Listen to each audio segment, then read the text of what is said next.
Imagine living in a town with only one broadband provider. Prices are high, service is low, and there's no competition to drive improvements. This is a classic example of market power leading to market failure.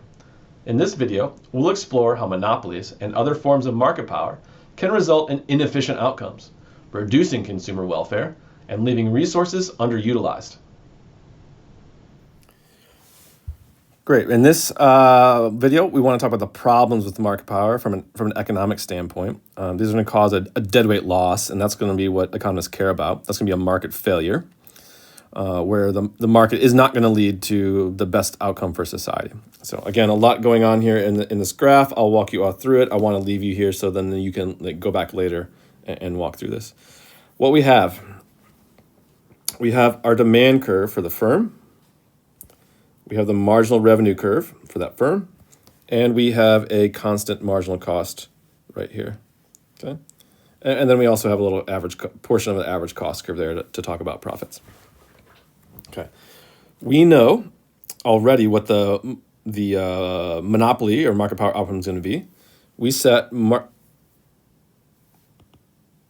find our marginal cost where it crosses our marginal revenue. Come down here to get quantity in the market, come up to the demand curve to get your market power price. Okay. That's what we just did in the previous video. We want to compare this to a perfectly competitive market.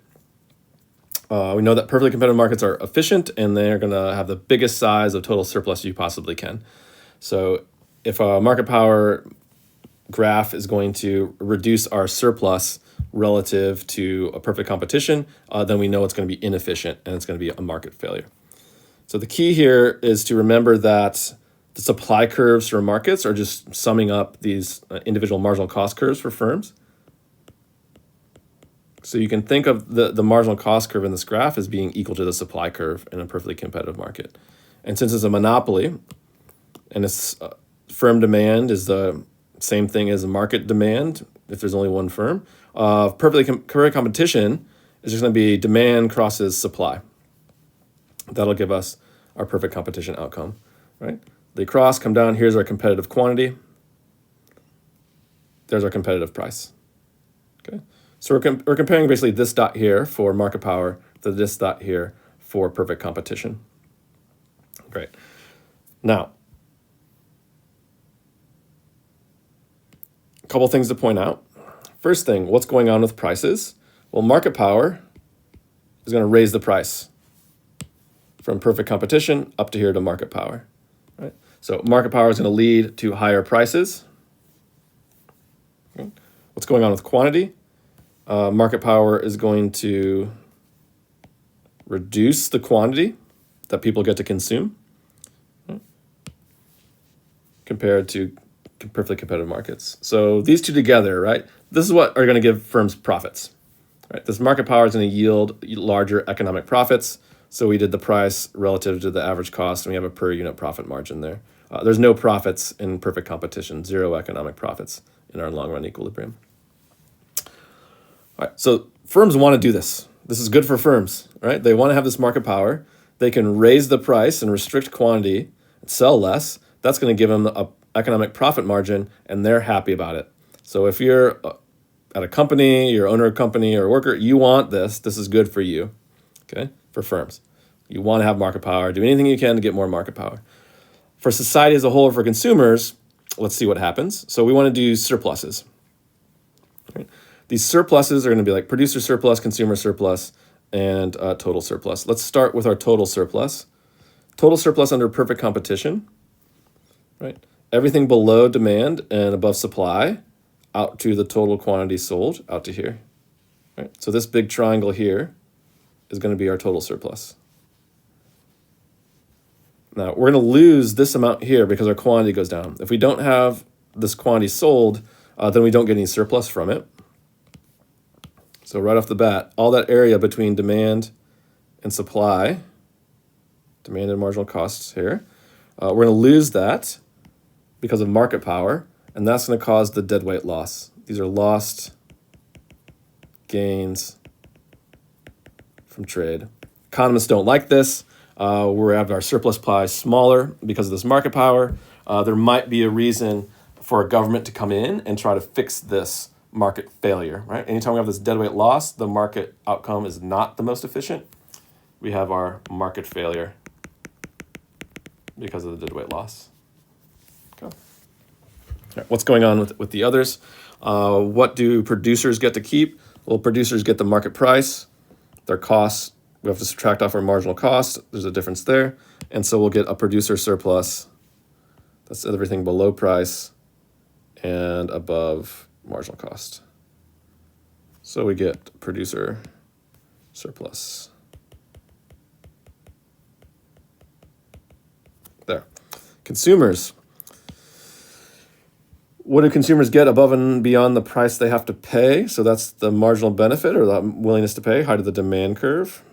Above the price they pay, the market price. And so we'll get a triangle there for consumer surplus. Right. So consumers are going to lose here. Producers are going to gain. The old consumer surplus was that whole big triangle there. They're losing these two parts. So consumers are hurt. and producers gain. They get economic profit at the cost of society as a whole. So this deadweight loss is what we really care about in terms of the cost of society as a whole. Great. Practice question that you might see on an exam. I show you a graph like this. Let's let marginal cost be constant in $4. We've already shown that the monopolist would produce a quantity of 4 and charge a price of $5. What is the deadweight lost caused by the market power that this monopolist has?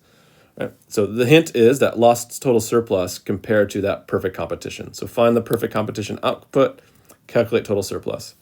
Find the monopoly output here, outcome, Q equals 4, P equals 5, calculate the total surplus, compare those two. So pause here and come up with your answer.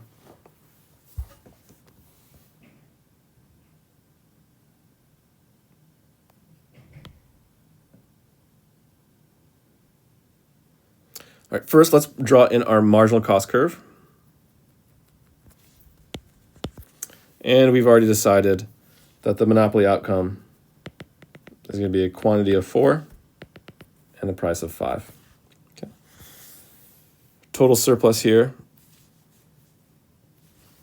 is everything below demand and above marginal cost up until the quantity that is sold up until 4. And so we're looking for that area there is our total surplus for consumer surplus. Sorry, total surplus under market power. Perfect competition is where we have marginal cost is really a supply curve. Set that equal to demand. And there's our perfect competition outcome, the green dot. So under perfect competition, we would have a price of 4 and a quantity of 8. Right? Now, we could calculate out this whole entire surplus, but what I'm really looking for in this question is just the deadweight loss. The deadweight loss is going to be these lost gains from trade for that quantity difference between market power and perfect competition for those 4 units. Right? So we need to find the area of that triangle. So we have 1/2 base times height for our triangle here.